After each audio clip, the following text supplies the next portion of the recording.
Thank you. And now the next speaker is Delor Montserrat. Gracias, Presidenta. Thank you, Madam President. 1 year ago, the European institutions said very clearly that we needed to do everything in our means to tackle and fight this virus together. And we had to leave behind any nationalism and health nationalism and simply tackle the problem as quickly as possible. The European Parliament took a leadership role when it came to supporting in research and development and ensuring that we obtain safe and effective vaccines. The European Commission also did its work by putting together a joint purchase and procurement mechanism for vaccines. We also worked on putting together the COVAX consortium so we could roll out vaccines globally. Now we need to meet the objectives that we've set for ourselves. That is to say, 70% of the European population should be vaccinated by summer. And we need to do this through transparency for the contracts signed up to with pharma industry. We need to have an effective supply chain and logistics chain. We also need to step up vaccination production now and ensure that we prioritize the most effective vaccines. We need to unlock funding in research and development so that we can understand new variants and also tackle new outbreaks as they emerge within our territory and beyond. We need to improve the processes and procedures in place. National plans within member states need to be fine-tuned so that we can have contingency plans in place and are able to face up to this disease. We can do this if we join forces now and are creative in our response. Thank you. Now for 2 minutes, Jutta Gutteland.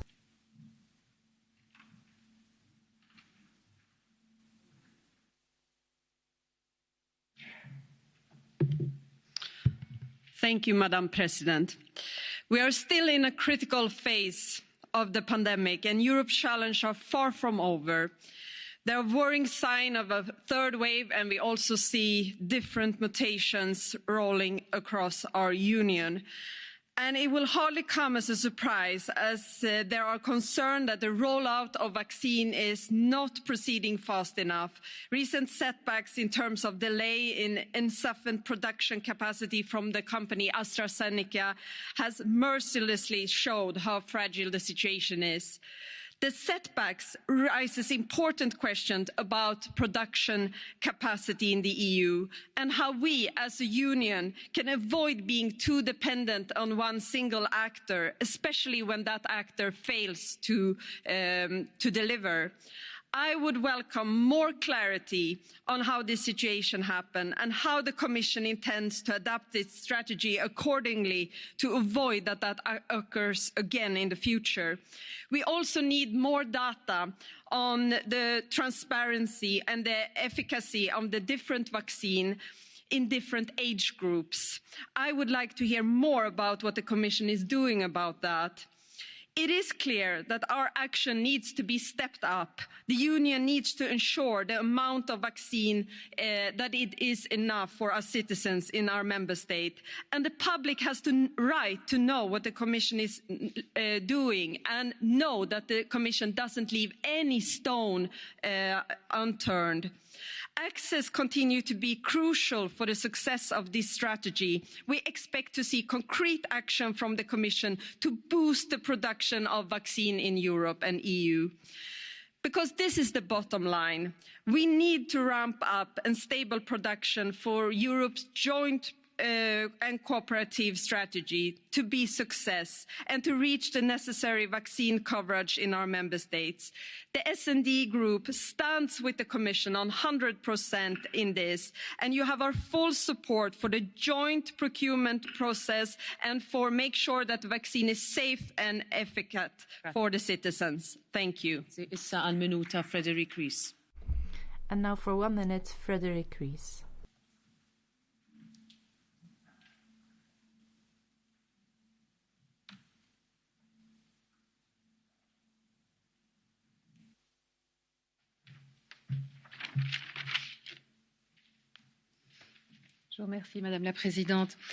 Thank you, Madam President. Now, we've had quite a few debates like this one since the start of the pandemic. We've heard all the questions: solidarity, protective equipment, vaccines, delays, intellectual property, patents. All of this is not essential right now. The essential thing is that we get on with vaccinating. We have a mere 3% of the European population that's vaccinated, against 40% in Israel, 10% in the United States, in a very complex context. And that's a separate matter. So what's the secret of the US success? It's the private sector, public sectors, all the forces coming together around Barda to name warp speed. We talked about DNA being understood and a massive investment of $15 billion. So this is really the ingredient of a successful European agency, and HERA is something that we can look forward to in the future. But now we're waiting. We have to have the contracts. We're doing everything now together with Thierry Breton to overcome these blockages. Thank you. Thank you. Now for 2 minutes, Gerolf Annemans.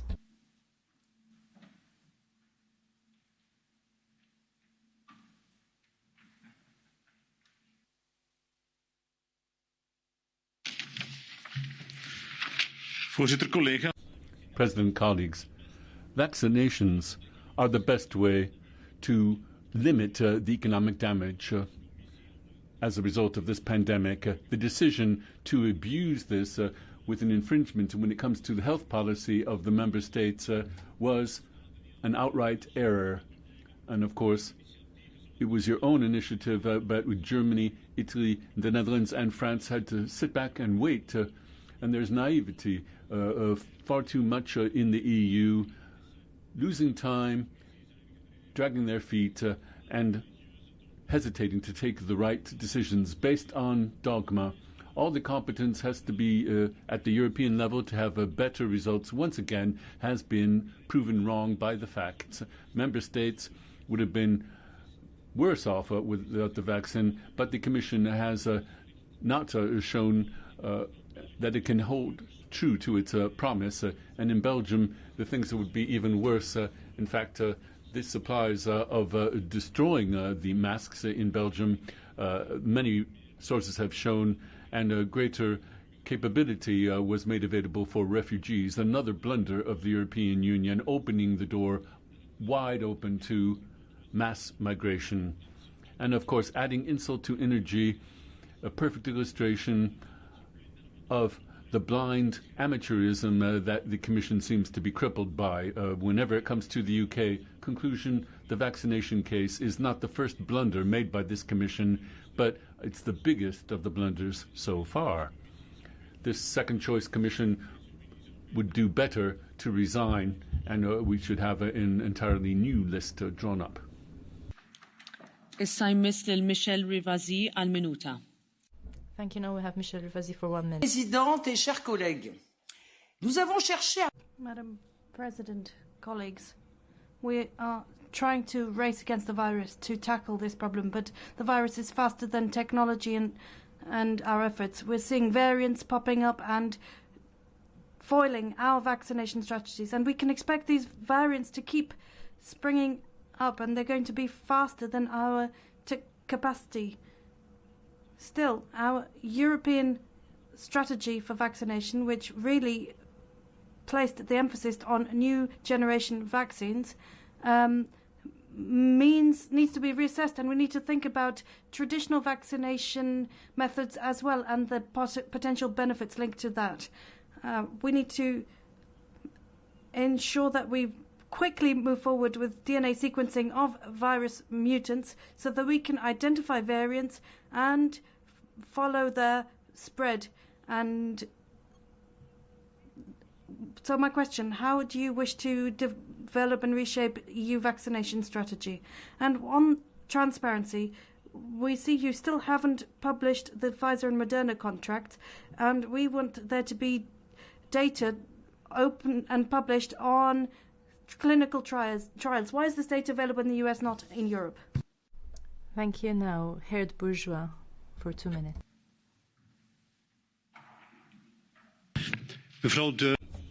Madam President, colleagues, I've been a member of this Parliament for a good year and a half now, and before that, 25 years experience in a number of different parliaments, and I have to say, never have I seen such a pathetic scrutiny of the Parliament as in this House. And when it comes to AstraZeneca contract, after a number of postponements, we weren't able to get the contract, and I never received a reply from the Commission. My appeal was made on the 29th of October, and now we look at the facts. The contract has now been made available due to the circumstances of which we're all with. I put the question to gain insight into the vaccination purchase policy in the vaccination strategy of the Commission, and there too, never did I get a reply, or rather disappointing responses. So the President said that we need confidence based on transparency, but ask the following relevant questions. Have the pharma producers only made a promise to make an effort, or were there binding commitments as to the amounts and at what dates? Secondly, must the member states give the pharma companies no responsibility for what they do? And in view of the export ban and the, albeit temporary, the creation of a hard border between Ireland and Northern Ireland, violating the withdrawal agreement, what about the priority clause of the most favoured nation clause in favour of the EU? And fourthly, how is the Commission going to step up delivery with these control systems which are leading to delays in the supply chain in this complex project for Johnson & Johnson? And finally, the Commission, what about its own commitment to make efforts with AstraZeneca? What will you do to honour that and make every effort possible in order to help us through these production difficulties? Grazie. Issa jmiss lil Chris McManus. Thank you. Now we have Chris McManus for 1 minute. Madam President, it is unacceptable that the Commission didn't see the potential of destabilising the withdrawal agreement and the Good Friday Agreement by proposing the use of Article 16 of the Irish Protocol. Now we must ensure that the fiasco isn't repeated, and part of that is picking up the phone to Dublin and Belfast. But it also needs a structural commitment with the north of Ireland at all levels, recognising its special status as defined by the Protocol. Alongside consistent dialogue with the joint First Ministers, there also needs to be a systemic engagement with all levels of citizens, communities and their elected representatives. We must find a way to ensure that EU decisions that directly affect nearly 2 million people in the north of Ireland, currently without their input, is addressed and resolved. There must be no democratic deficit. Thank you. Grazie. Issa al minuta, Ivan. Thank you. Now we have Ivan Sinčić for 1 minute.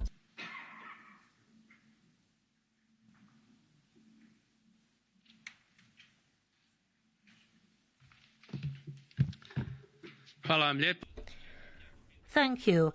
And for the beginning, a question for Madam von der Leyen.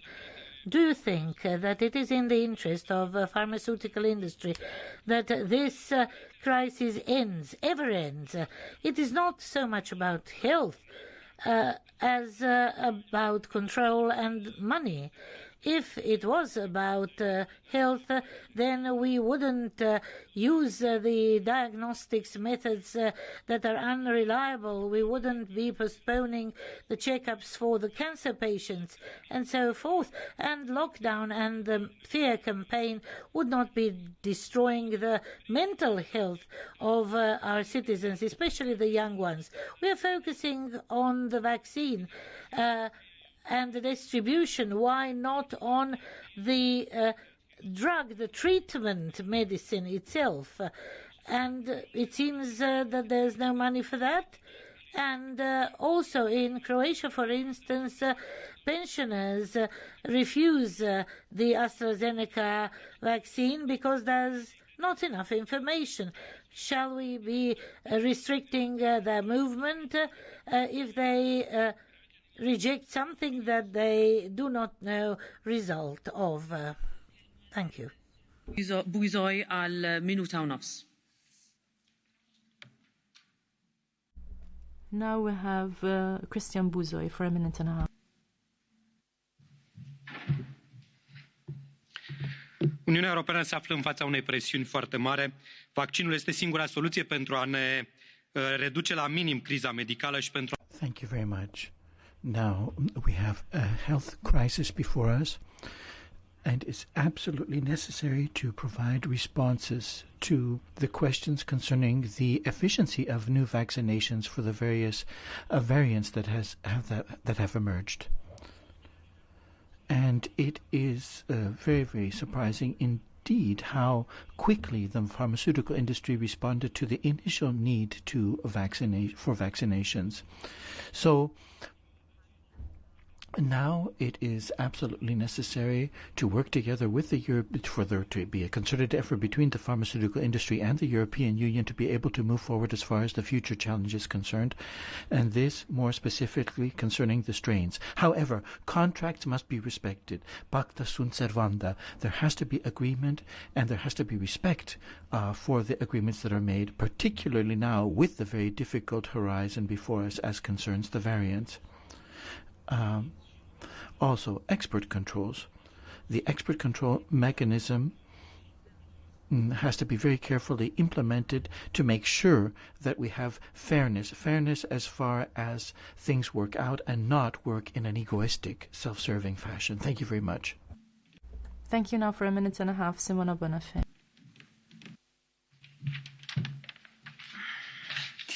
Grazie Presidente, ma dobbiamo partire da un punto. La strategia comune dell'Unione ha permesso. So, less than 1 year since the appearance of COVID in Europe, and less than a year since the achievement of a vaccination. Now, this means that does this mean that everything is going well? No, because a number of different errors have been made. Steps important have been made. However, we have to speak very, very carefully about what sort of objectives we want to achieve and within which time frame. Now, mass vaccination, a number of problems there. Now, first of all, we have a delay as far as manufacturing of the vaccine, and also problems as far as respecting of contracts that have been assigned. This is a serious problem. Transparency is another issue which has to be taken up as well. Now, the distribution of the vaccination. Well, first of all, we have to have a speeding up of manufacturing, of production of the vaccination, and then a proper distribution system following a respect of contracts. We have to have concrete aims, concrete targets that we want to achieve, and implement those as well. The issue of licenses as well has to be taken up very, very carefully. Of course, in a state of war, one has to take all precautions necessary and look at all possibilities in order to overcome this horrific pandemic. Thank you very much. Sure. Thank you. Now we have Morten Løkkegaard for 1 minute.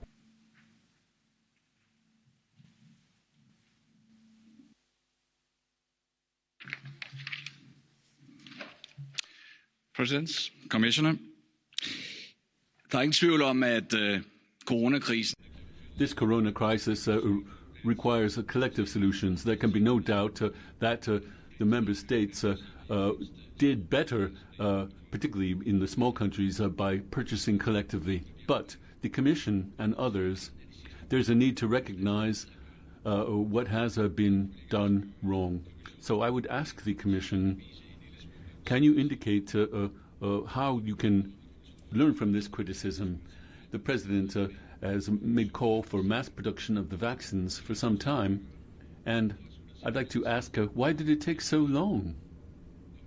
So much time before the responsible Commission for the Internal Market, Thierry Breton, took action. We would like to have seen more being done at an earlier stage, and we need to be answered why that wasn't done, and ask what could have been done differently within the Commission.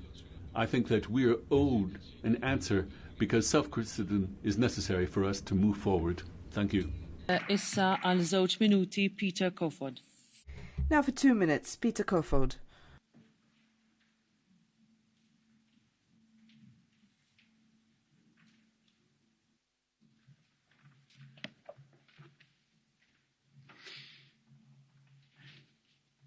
Tak for det, formand. Thank you, President. There are good and bad news to talk about today. The good news is that developments have been developed and we can fight corona in freedom. The bad news is that in the EU, they're responsible for the purchase that we need so badly. Whereas those who are getting vaccinated in the UK, the US and Israel, and we're just treading water. I think that the entire EU system over the past few years has humiliated the Brits and the Americans, but now we need to have some self-criticism. We should have been part of that effort. The EU's role in this matter is absolutely pathetic. I think a lot of us in this House can see almost the farcical effort of this. The Iraqi information minister who talked about on all the media how strong and victorious the Iraqi military was, but it was in a state of total collapse. And when it comes to the vaccine strategy, I think the Commission President more or less reminds me of this farcical kind of case. A lot in common with this collapse. The EU is standing still. The EU has far too few vaccines and we got acting far too late. More people got sick and died. An unnecessarily tough and difficult restrictions and lockdowns throughout the continent. The day we started the vaccinations, we could hear from the President of the Commission that the vaccination was a symbol of solidarity and sticking together. And of course, if the vaccination purchase is to be a success, I can hardly imagine what a disaster situation would have looked like. Thank you. Jutta Paulus. Frau Präsidentin, Frau Kommissarin. President, Madam Commissioner, I do not agree with all those who are calling out errors and mistakes. I am amongst those who are making a call now to do everything we can now.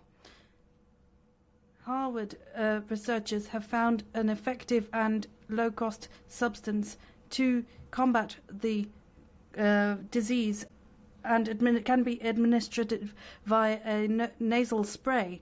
And this knowledge is being published with free access, yet without any possibility to patent the product, no pharmaceutical company would wish to get involved in production of a product.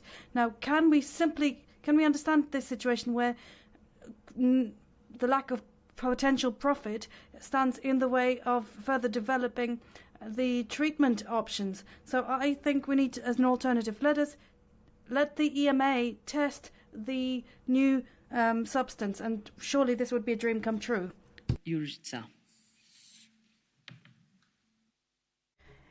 Now for 1 minute, Eugen Jurska. Pekne, dobrý deň. Thank you. I hope you're having a great day. The contract that the Commission negotiated on with the companies should have been made available, and it should have been made available with all member states. But ultimately, the Commission has finally made public that contract, making it clear that, well, if it suits you, if it's convenient for you, you'll make your best efforts to deliver. But it's in the interest of the citizens and the public. I think we need a special clause in the contract as to who got, in what order, these vaccines and what sanctions we'll expect for non-respect of these commitments. I am confident that in the future the EU is going to become more... Thank you now for one... Thank you. Madam President, years ago, best available science warned us of an upcoming pandemic, yet our governments failed to prepare. As we enter the third wave, hundreds of thousands have died, our economies are devastated, and inequality has exploded. Best available science, including our very own parliamentary research services, explicitly link the increased periodicity and intensity of zoonotic epidemics to anthropogenic biodiversity loss. Yourself, Madam President, have rightly said that we have now entered the era of pandemics. Your Commission has bravely enhanced the remit of European integration by establishing the RFF and achieving the common provision of vaccines. For years, however, best available science has been warning us of the apocalyptic consequences of anthropogenic climate change. We cannot afford to fail to prepare again, for there is no vaccine for climate catastrophe. It is now clear, Madam President, to all that the invisible hand of the market has proved impotent to regulate nature and ensure people's health and well-being. You must obtain the IP rights and make sure every person on the planet is promptly vaccinated. Do this and you will have the support of this House and the respect of history. Or you risk both. Issa al minuta Dorian. For 1 minute now, Dorian Rookmaker.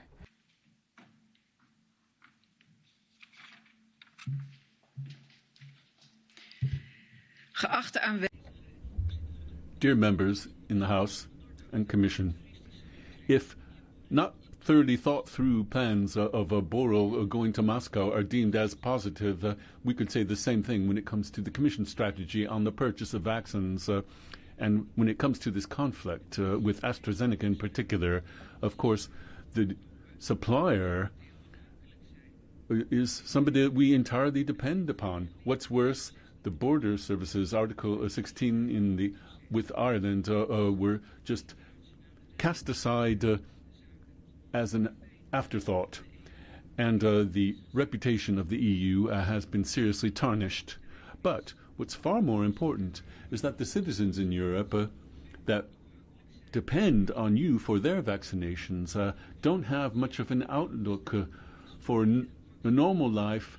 Full vaccination is the only true solution. It's nice to know that everything's been ordered to vaccinate everyone, but when will all of these orders be actually delivered, and how many have been delivered so far? Thank you. Thank you now for a minute and a half. Our colleague Tomislav Sokol.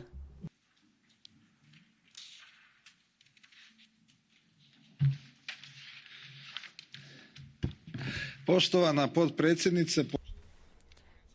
Dear Vice President, since the new year, millions of our citizens in Europe have been vaccinated, mainly elderly citizens and medical workers.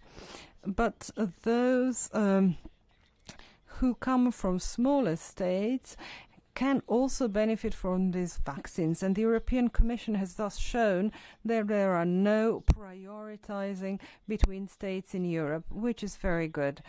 In Europe, vaccination standards are higher than anywhere else in the world, and we always have to bear that in mind when we hear criticizing of the European Commission. Obviously, things are not perfect, but we should turn our eyes towards the future. There needs to be a transparency mechanism that the Commission has now going to launch. We have to know what are the difficulties with supply in Europe. But in the end, if need be, we can also think about a ban on exports. But what is the key is that the European Union has been more unified than ever. We cooperate in trying to see new viruses and new mutations in the interests of our citizens, which they are trying to protect. I am all in favor of the efforts of the European Commission and its president in order to fight the virus together.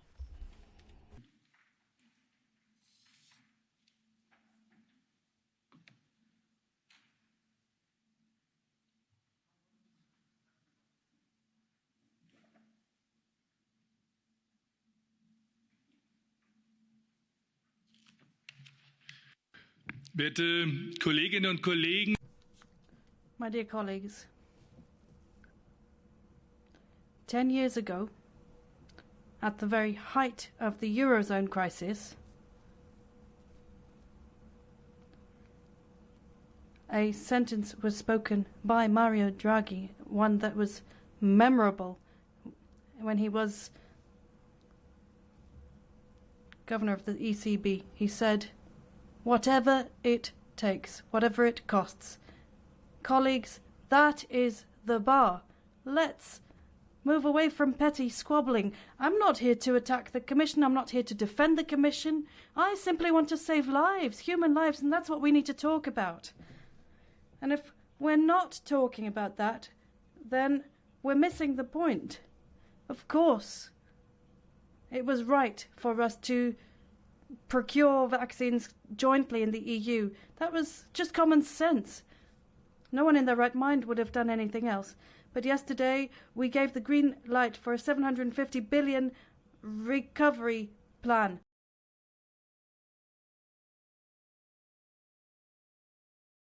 After the damage inflicted by the coronavirus crisis. What's 2.7 billion in that against that figure for vaccine development? It's just a drop in the ocean. We need to really remedy that, and that's where we've fallen short. We don't have the production capacity we need.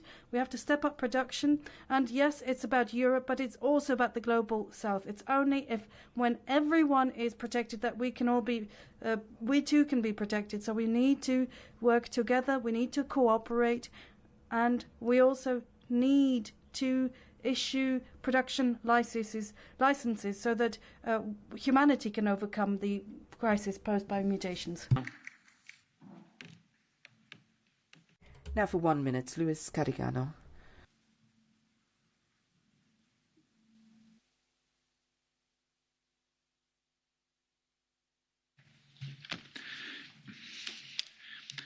Thank you, Madam President. Commissioner, la estrategia de the purchasing strategy of vaccination, that is to say, hasn't met our expectations. Our citizens' hopes have been dashed. The situation is dire. Looking at the contracts, we have been shocked. There is not a specific number which the pharmaceutical industry signed up to. They promise to do the best that they can, in inverted commas. So price and responsibility of the pharmaceutical industry is extremely important. The Commission has negotiated hard, but with poor, fallacious objectives, furthermore. Emphasizing the price is something which unfortunately was a major mistake. Lives, jobs, that is what is at stake. So it's not the price that we ought to negotiate. We have to vaccinate quickly, and not only Europe, all countries in the world. COVAX doesn't have resources. They require tens of millions of euro in order to be able to support this effort, and it is necessary for us to move immediately. Madison. Now for 2.5 minutes, Jack Madison.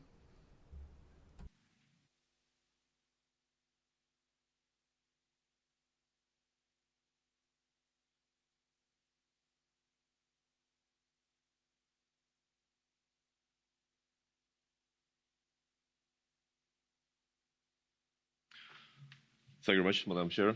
Unfortunately, Madam von der Leyen has left already the chamber. But anyway, first of all, we need to assess the work of the European Commission in implementing the COVID-19 vaccination plan together with other issues on the economic side and foreign policy. We must then assess the responsibility of the President of the European Commission when it comes to dealing with these issues. As of Monday morning, for example, 3.7 out of 100 people have been vaccinated in Germany, 3.6 out of 100 in Belgium, and 3.1 out of 100 people in France. Let us now compare the country that left the EU, UK, with a rate of 17.6 people per 100 people, what is 5 times more than the EU average. In the US, 11.7, and in Iceland, 5.1 people per 100 inhabitants have been vaccinated. In Israel, which is number 1 in the world, 63 people per 100 people have been vaccinated. The EU has often wanted to see itself as a powerful federation compared to other world powers. However, given this incompetence and confusion, it is an over-regulated organism imbued with bureaucracy that is absolutely unable to deal with crisis. I've often heard how countries are unable to deal with the resolution of crisis on their own, and that is why we must all rely on the EU. The fact that the European Commission has been given a mandate to pursue vaccines will cause even greater economic damage to the member states. However, in the solve the economic crisis, the European Commission's ingenious solution is to take a huge joint debt, the real reason for which is the desire to move toward taxes across the EU.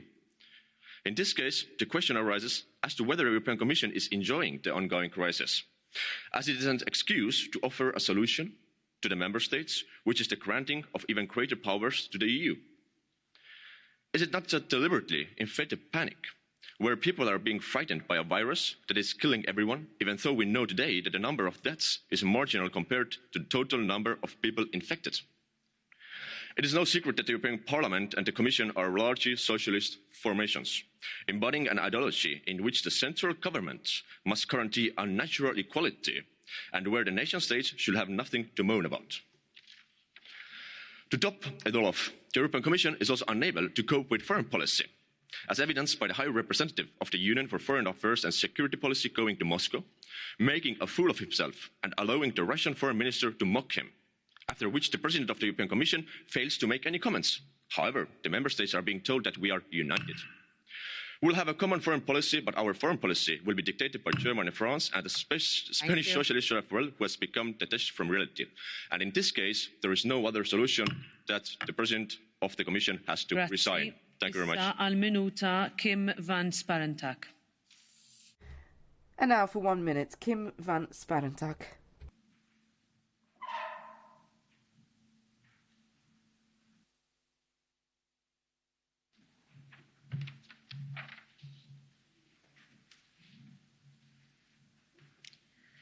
Thank you. Dear Ms. Zacharias, dear President von der Leyen, Commissioner, we need to produce more vaccines and we need to do it quickly. And we should be able to do so. The COVID-19 vaccine is a vaccine that should belong to all of us. Years of public funding, public education and public research are at the core of it.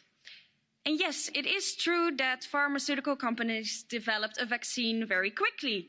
But should that be a reason to let them have a monopoly on a vaccine that is our only way to save our economy, save our health systems, and most importantly, save millions of people's lives? I think it's very clear that Big Pharma is exercising its control over the vaccine as we would expect any big corporation to do. AstraZeneca is not delivering on their contractual obligations. Pfizer is happily forecasting more than €3 billion of profits thanks to the vaccine, and there are hardly any license agreements in place with low-income countries. It has been said already several times, no one is safe until everyone is safe. And if this is taken seriously, then I call upon the Commission and wealthy countries to stop blocking the proposal for a TRIPS waiver, which would ensure that everyone in the world can have fast access to vaccines. Thank you. Al minuta, Joanna Kopczynska. Now for 1 minute, Joanna Kopczynska.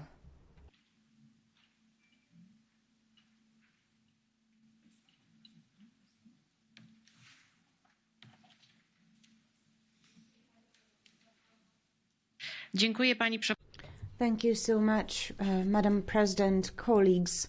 The lack of security when it comes to access to vaccines is not something new. For many years, we were missing something that would be tangible, that would support national plans when it comes to access to medicines. And I think this situation shows that we are not innovative when it comes to production in Europe. So what practically the European Commission is going to do to support the delivery chain in Europe? Are you considering additional negotiations and talks to enhance security at the level of the EU, but also nationally in the spirit of subsidiarity to ensure security for the entire continent? Yes, it's true, together we are stronger, but the strength of the whole chain depends on the strength of a single piece of this chain. Silvia Modig. Kiitos, arvoisa rouva. Thank you, President.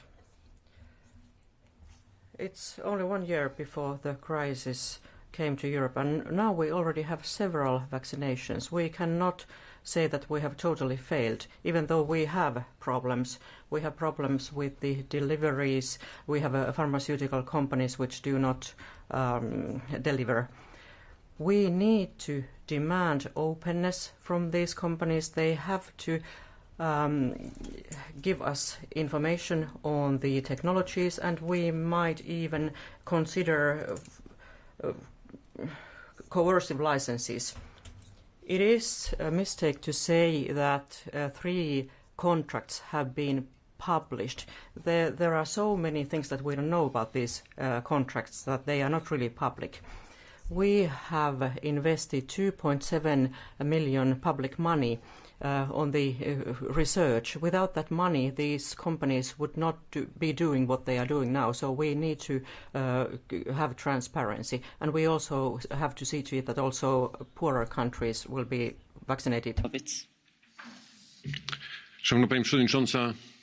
Thank you very much, Madam President, dear colleagues. We keep talking about supplies in the second, third and fourth quarter of this year. But we shouldn't be short-sighted, because by the end of the year the pandemic will not be over. Even if you would like it to be over, it might well continue in the next year, and we need to think in the long term. Perhaps there will be new variants, new mutations. Perhaps we will have to roll out new vaccines, and perhaps we will have to have a new round of negotiations with pharmaceutical companies. And this is not a barrel of laughs.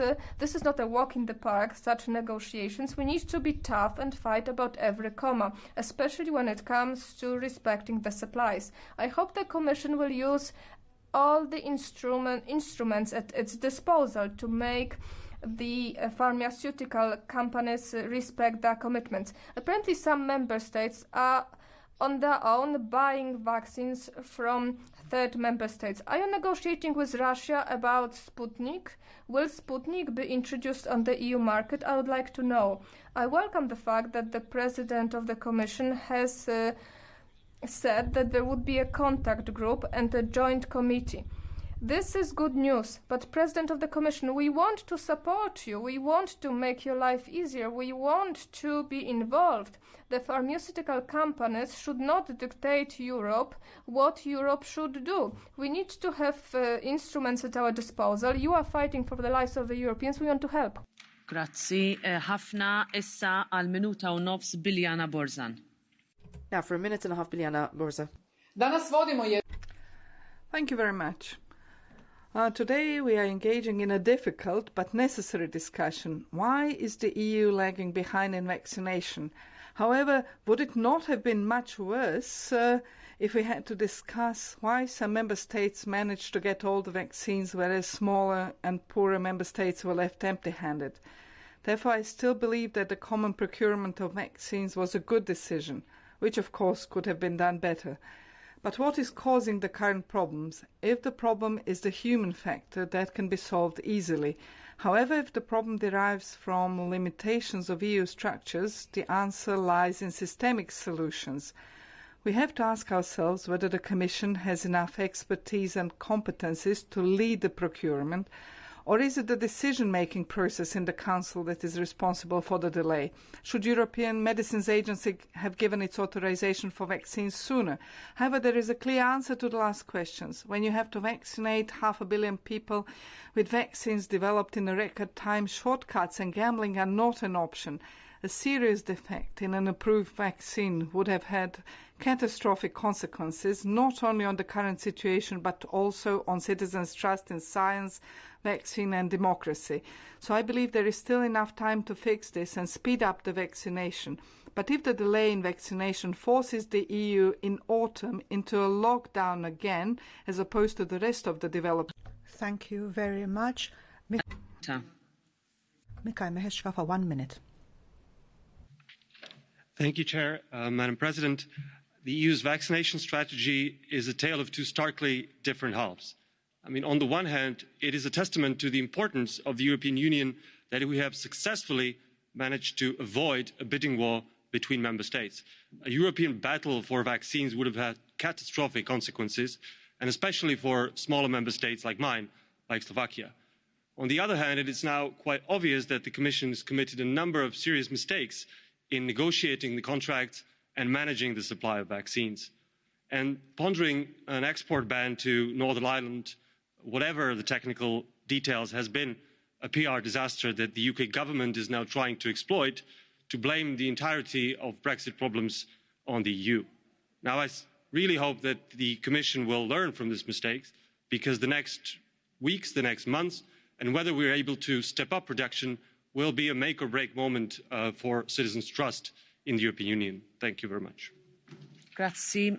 Thank you very much. For 2 minutes, Silvia Sardone.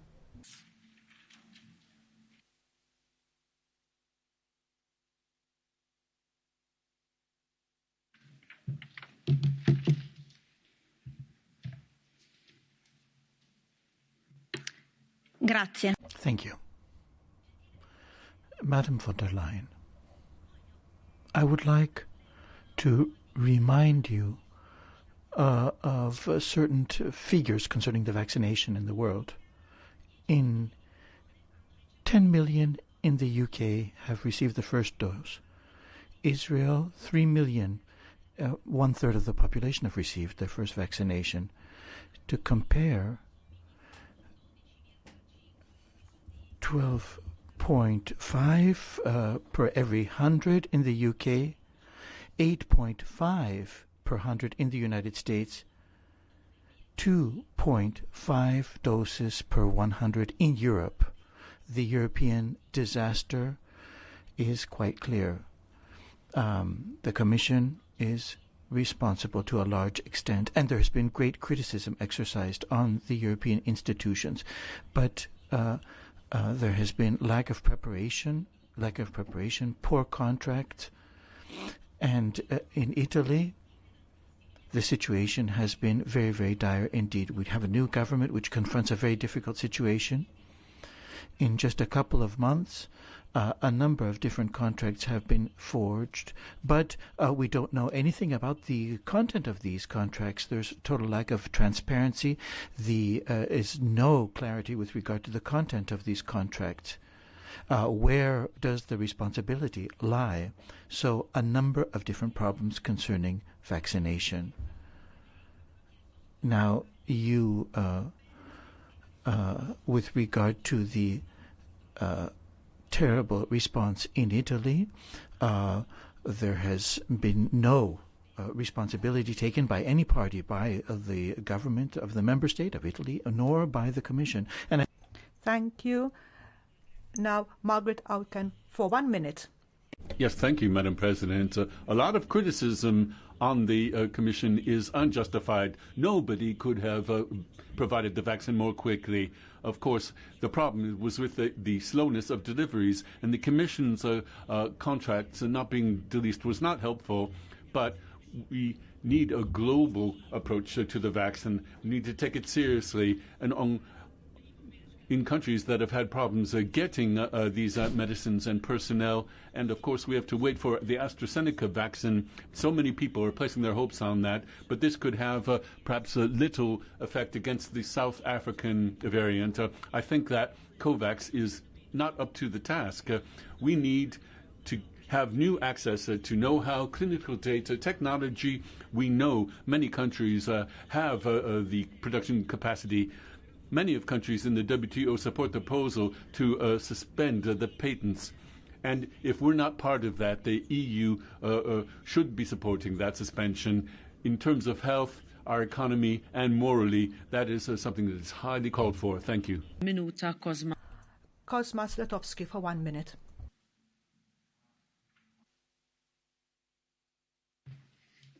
Madam Chair, sehr geehrte Frau von der Leyen, Europe today is paralyzed with fear for health and also fear of many obstacles and limitations. Vaccination is the only way out of this to bring our economy back to its shape. The situation of Big Pharma, or the position of Big Pharma failing to meet the contractual obligations is disappointing. Many countries, many member states have their own national programs, vaccination rollout programs, hoping that deliveries will be made. Unfortunately, today these programs have to be revised and vaccinations have to be unfortunately postponed. Do you, Madam President, know why and what consequences the European Commission is intending to take with respect to big pharmas? The vaccinations that were supposed to reach our European citizens, maybe they are sold. The vaccines, maybe they are sold somewhere else at a higher price. What do the contracts say?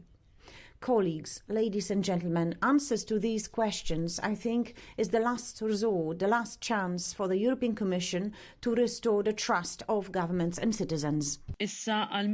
Now, for 1 minute, Honourable Yorgi.